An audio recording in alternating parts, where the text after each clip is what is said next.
Good morning, everybody. Welcome back to the Journey to Greatness, day 222 of 365 with David McDonald, the GOAT. Happy Friday. It's only Tuesday.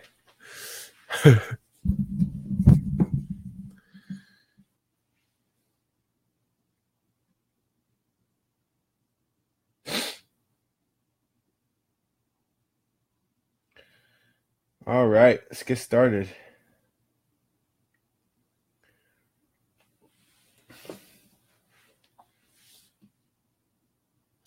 So we're going to get into our meditation routine first here. So I will see you guys on the other side.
All right, my friends, welcome back. Good morning, Liz. Good morning, Auntie. Happy Tuesday to the both of you. All right, so we're going to get into our reading routine. We just finished our meditation routine. I'm reading Eckhart Tolle's The New Earth, and it's absolutely great. And I'll see you guys all and girls on the other side.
Hmm.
Agree to disagree.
Mm, I like it.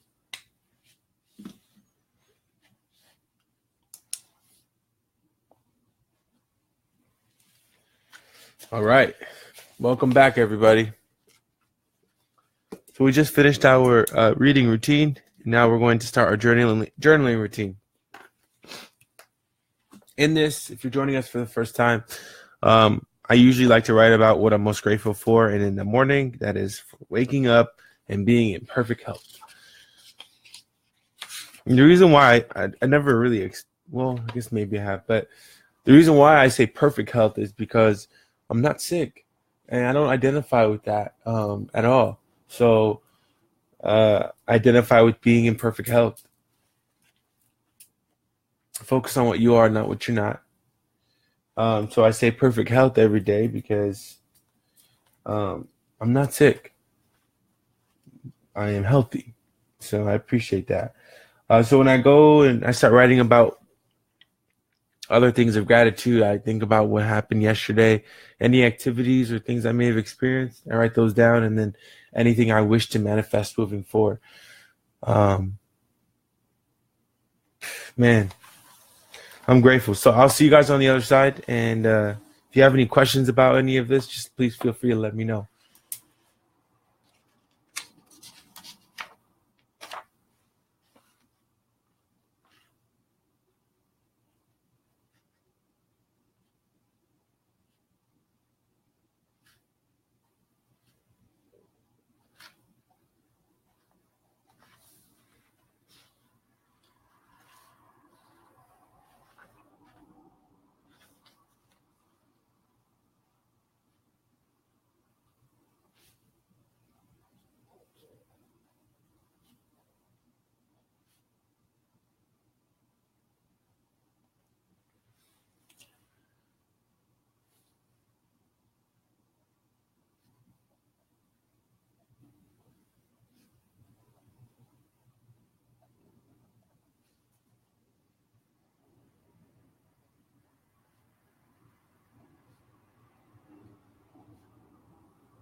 All right, my friends, welcome back.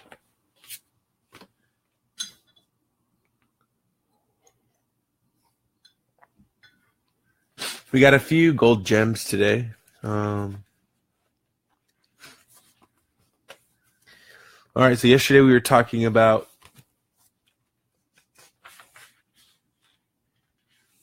the secrets of happiness, mindset, the background of unhappiness, and how these things run beneath or behind the scenes when we're not even paying attention to them.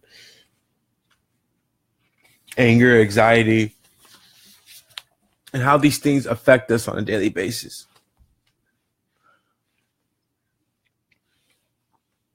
So now we're getting into the next section of this chapter. And the book reads, "To end the misery that has afflicted the human condition for thousands of years, you have to start with yourself and take responsibility for your inner state at any given moment."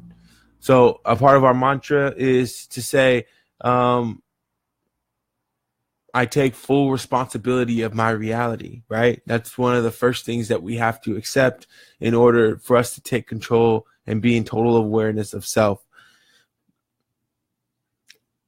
That means now ask yourself, is there negativity at this moment? Then become alert, attentive to your thoughts as well as your emotions. Watch out for the low level unhappiness in whatever form that I mentioned earlier, such as discontent, nervousness, being fed up, and so on. Watch out for thoughts that appear to justify or explain this unhappiness, but in reality cause it. The moment you become aware of negative state within yourself, it does not mean you have failed. It means you have succeeded. Until that awareness happens, there is identification with inner states, and such identification is ego. So pay attention to how you feel throughout the day. Pay attention to how you feel in every single moment. And when you come to that realization, you're like, ooh, I'm upset right now. That simple level of awareness, or not so simple, but that, I mean, when we're talking about it, right, it's simple. So in the realm of simplicity, that simple act of awareness will help defeat the ego and lessen its impact in terms of taking control of your life and giving you more breadth so you can take more control of your life. With awareness comes a disidentification from thoughts, emotions, and reactions. This is not to be confused with denial. The thoughts, emotions, and reactions are recognized, and in the moment of recognizing, disidentification happens automatically. So the more and more you become aware of yourself, the more and more you start to disidentify yourself with thoughts naturally.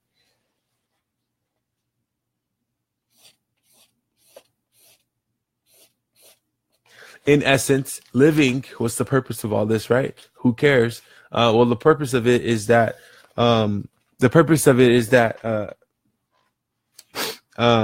is the more and more we disidentify ourselves with our thoughts, the less and less we live an ego-driven life. Good morning, Uncle. How's it going? One day I will let free of the ego who is talking the ego. So let me see here. What is that? They're just human emotions and thoughts. Your entire person in history. Okay.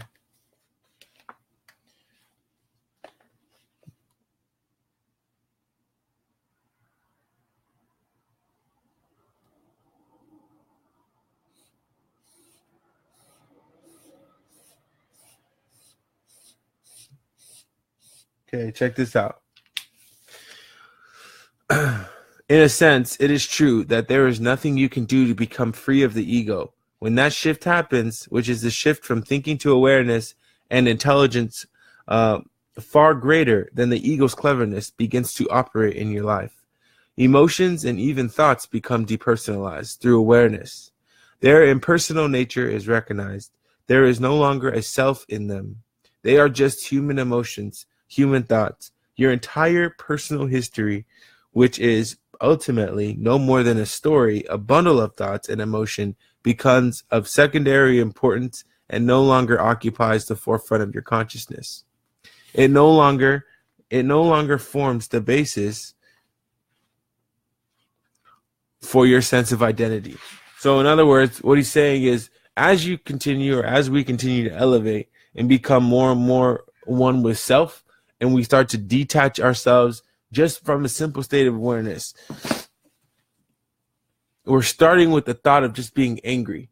Just start with that awareness, and then the awareness will continue to spread to other parts of your life. You can be aware of so many things, but mostly it's going to be the emotional triggers that you feel, the emotion, because it's the feelings. In order for us to manifest, connecting the dots here, in order for us to manifest the reality that we truly wish to live, to earn and be the best person we can be, right?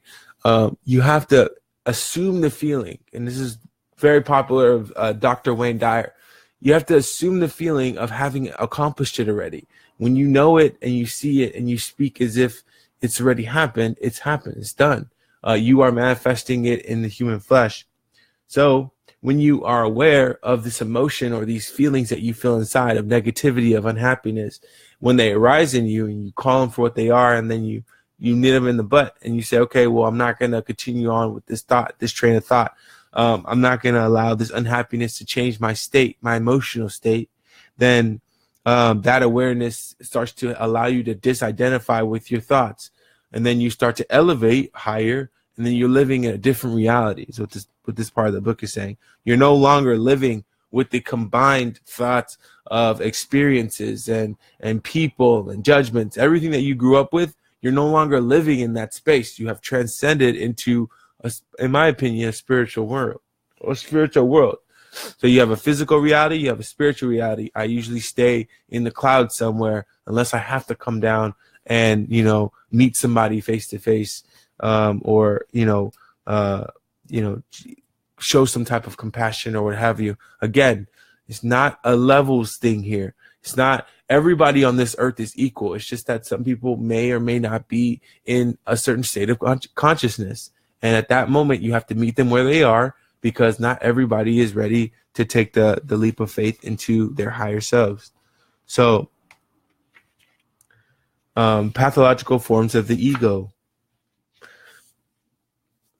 Many mental disorders consist of some egoic traits that operate in a normal person, except that they become so pronounced that the pathological nature is now obvious to anyone except the sufferer. For example, many normal people tell certain kinds of lies from time to time in order to appear more important, more special, and to enhance their image in the mind of others, who they know what their achievements, abilities, and possessions are, and whatever else the ego uses to identify with them. Some people, however, are driven by the ego's feeling of insufficiency and its need to have or be more, lie habitually and compulsively.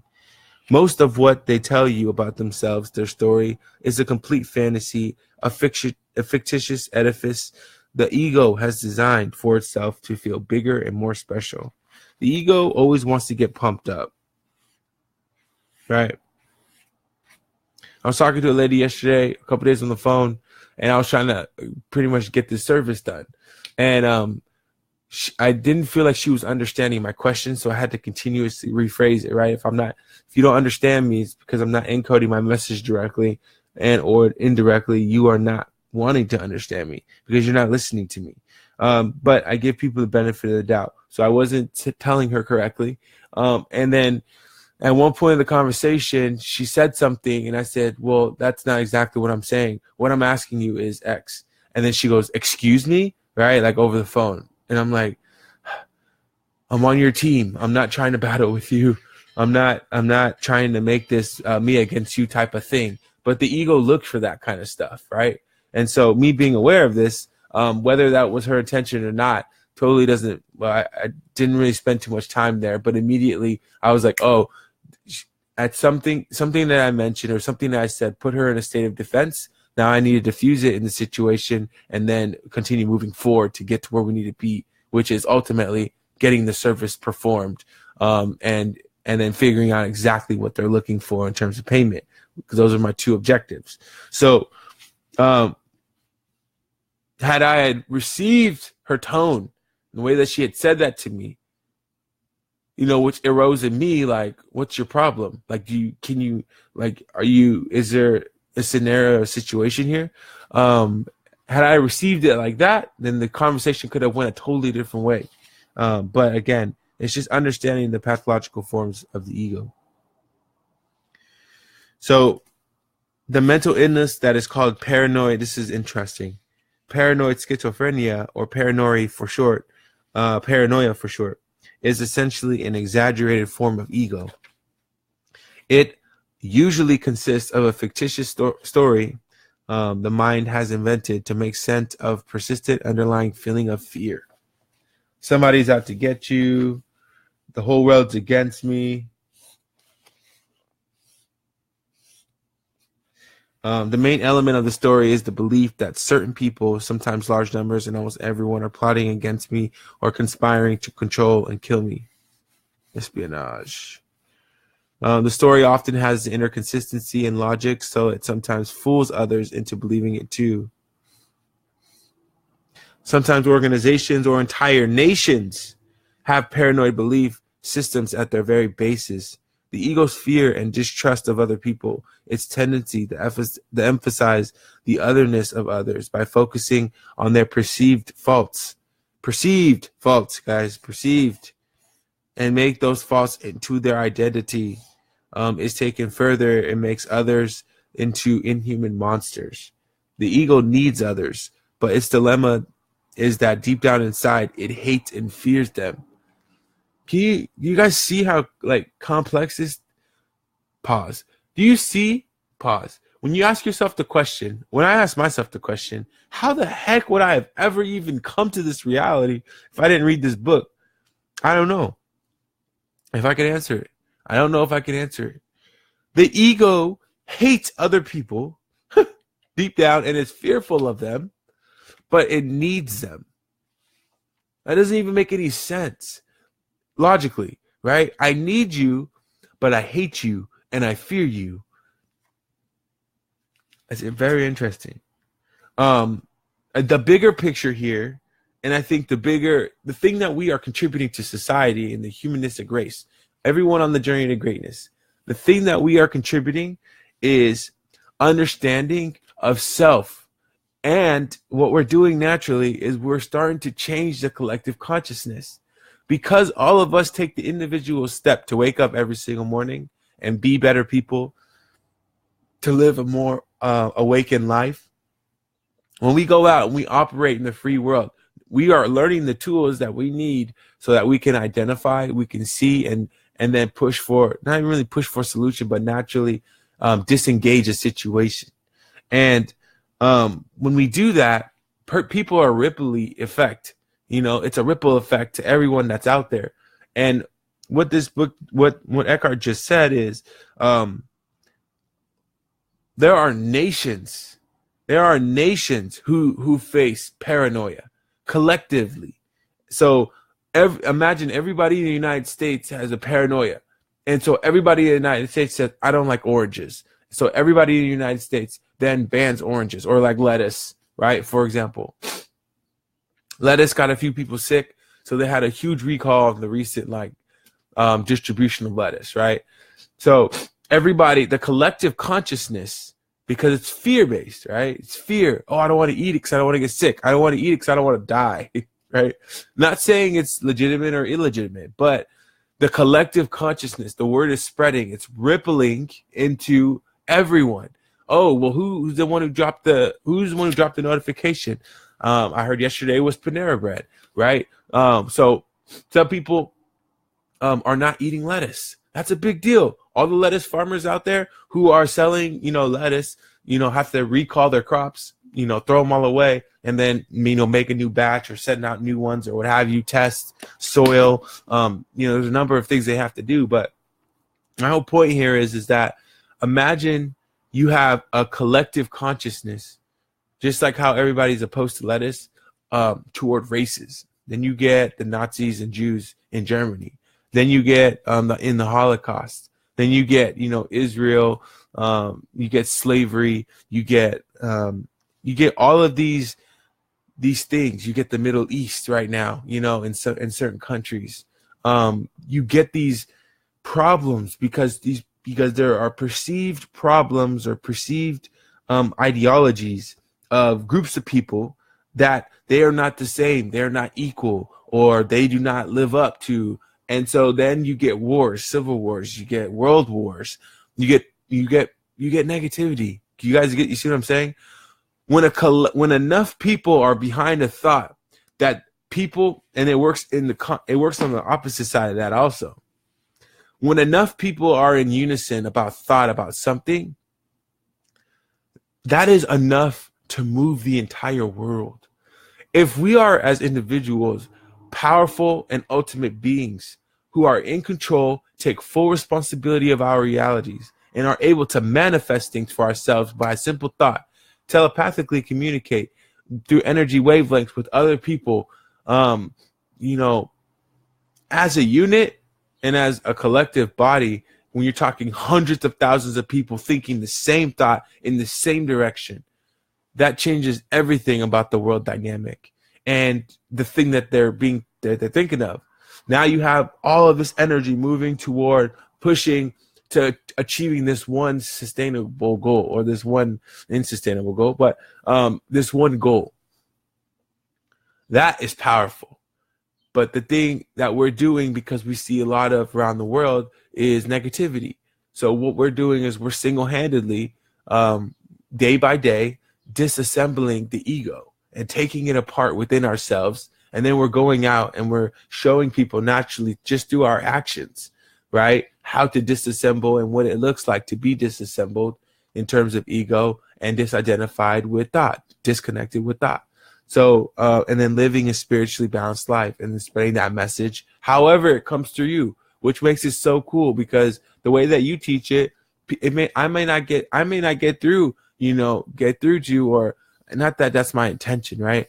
I'm just learning and then we're just talking about it. So, but the way that I explain things may not get through to a third of the people out there, but there's, billions of people around the world. So even if 1 million people felt it, that's cool. Or we're able to identify, that's cool.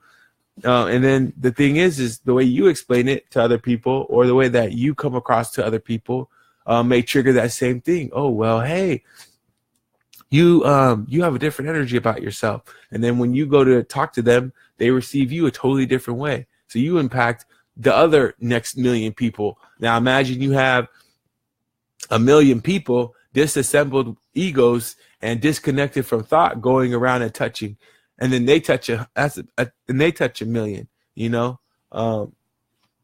so that's 100 million, 100 million people just touch, and then it compounds from there. So I think that's pretty powerful. Understanding that ego feeds on distrust, understanding that ego feeds on fear, helps us to understand that when that feeling comes up from within us, that we have to identify it as ego, and then we have to take a closer look at it and say, okay, well, is this a fear-based thought? Is this a distrust-based thought?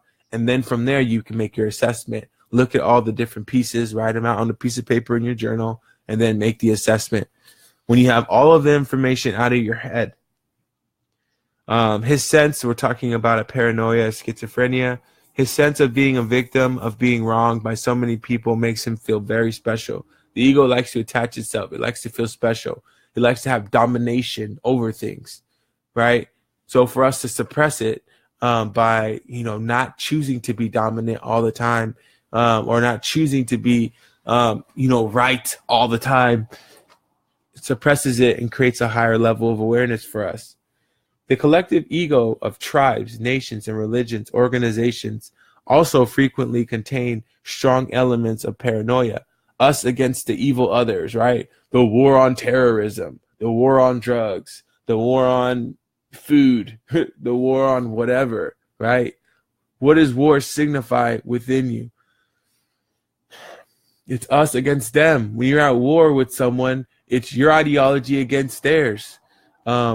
Now check this out. The Spanish Inquisition and persecution and burning of heretics and witches, the relations between nations leading up to the First and Second World Wars, communism, right?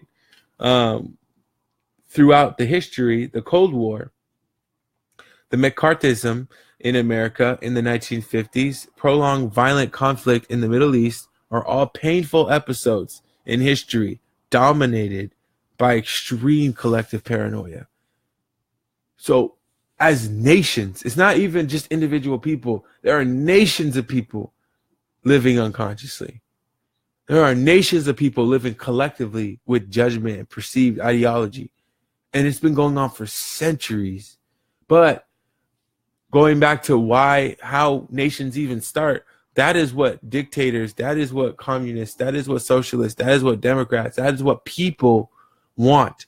If I can get you to think, and not just you, but your sister, your auntie, your brother, your dad, your mom, your grandmother, to think the same way as your neighbor, I have full control over you.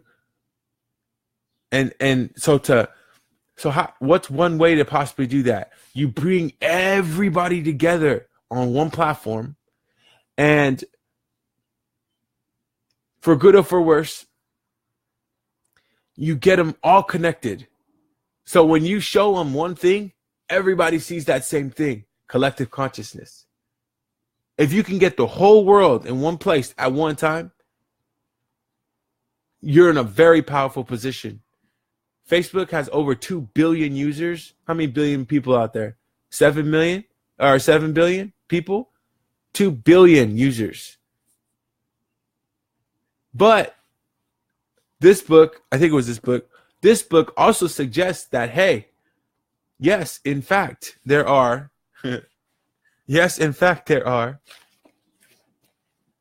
ways to control the collective consciousness.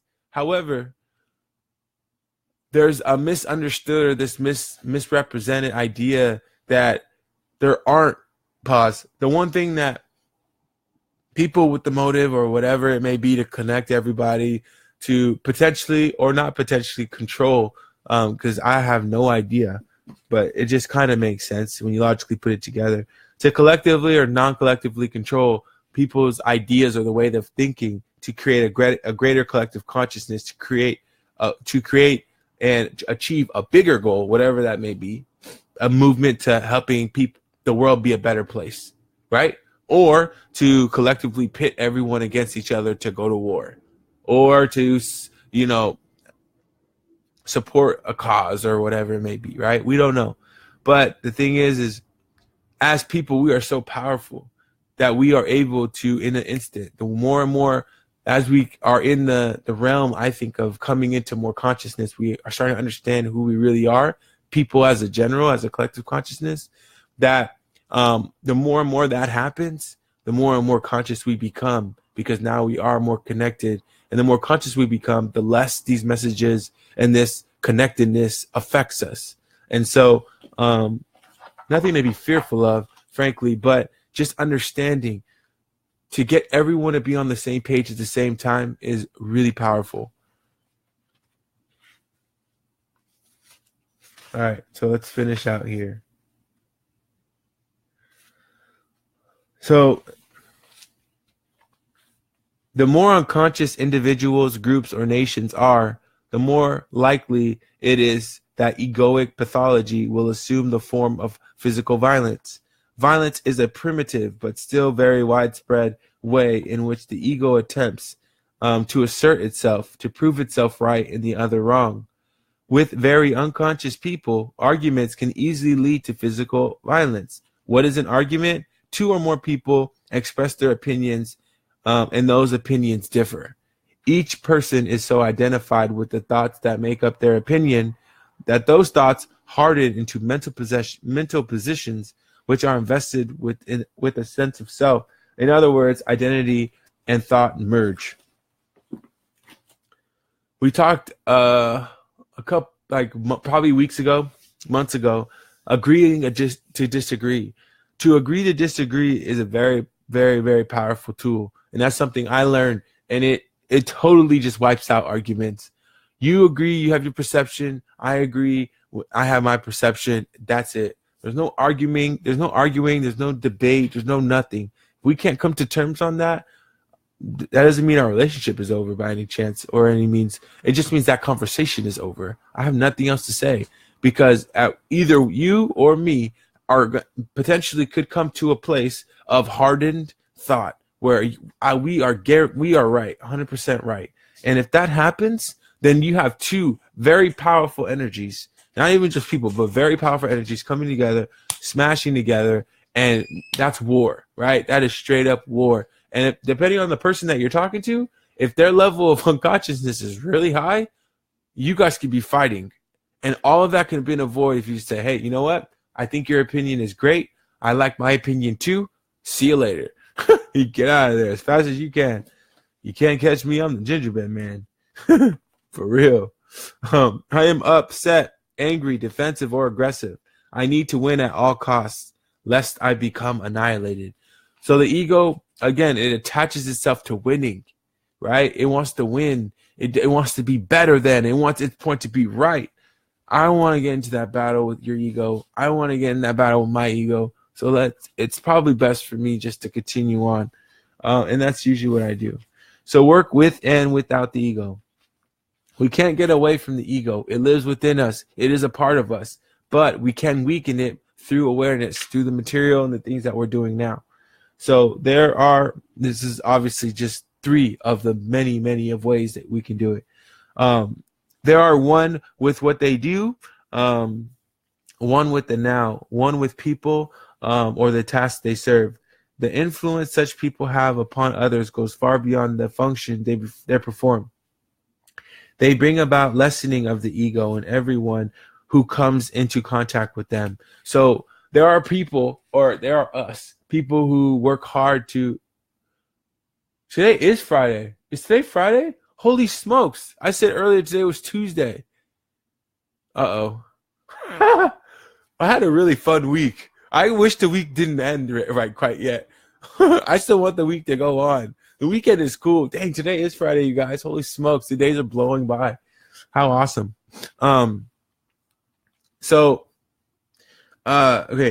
For people who are in a state of awareness at all times, for people who are in a state of awareness at all times and are living their life consciously, this is the home run part of the book. It's page 122.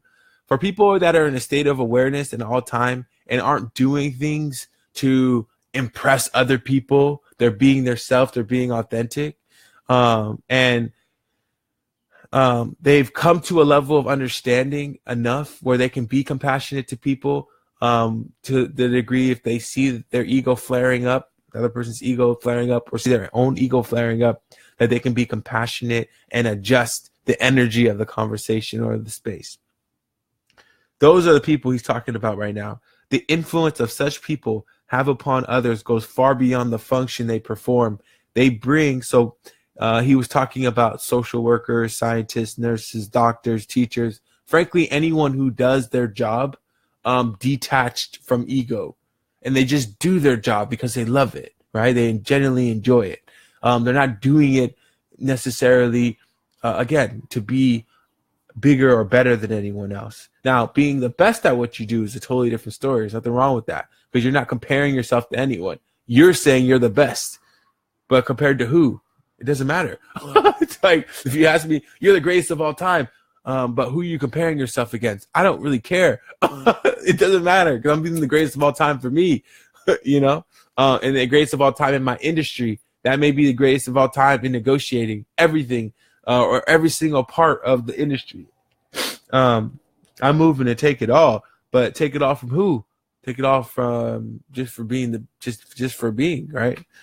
So they bring about lessening of the ego in everyone who comes in contact with them. Even people with heavy egos sometimes begin to relax, let down their guard, and stop playing their roles when they interact with them.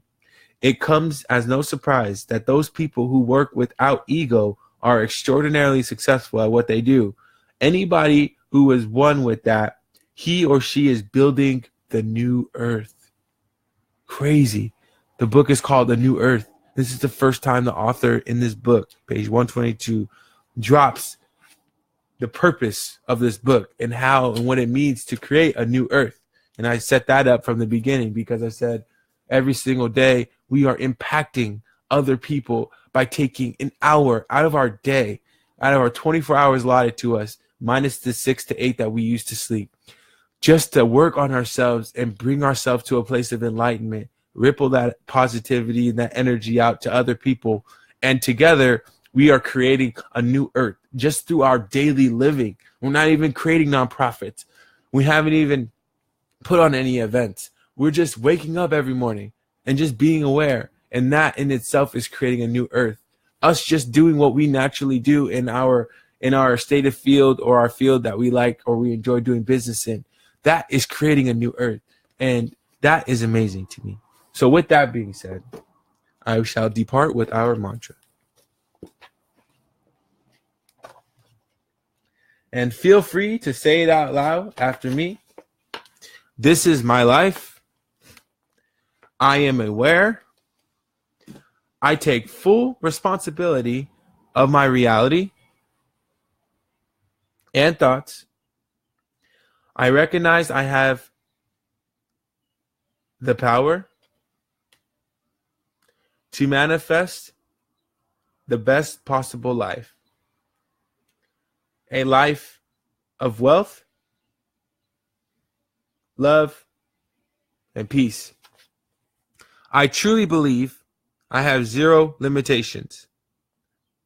I trust my instincts, God, and universe. I'm ready to transcend. I have arrived. And so it is. So good morning to everybody out there. Thank you for jumping on the messenger board.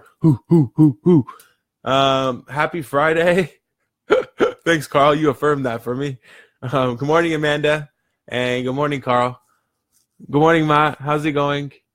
Thank you for everybody who jumped on the messenger board. Thank you to everybody who's watching at home and sending love and support through the camera. I received a gift yesterday. Thank you so much. You know who you are. I appreciate you 10 million times over. I appreciate the support, you guys. I can't say it enough. You know, it's just cool, man. It's just cool. I think it's important for us to celebrate each other, and I think it's cool for us to support each other in different ways. And even if that's just showing up for one another, or just, you know, sending a thank you card or a thoughtful card. I mean, all of that stuff is absolutely amazing. And I think that that's what makes the world a better place. It doesn't have to be anything super complicated, but together we will continue building a new earth. And I appreciate you guys joining me for day 222 of 365 with David McDonald, the GOAT, greatest of all time, if you didn't know. And I look forward to seeing you tomorrow at 5 a.m. Love you guys. Peace.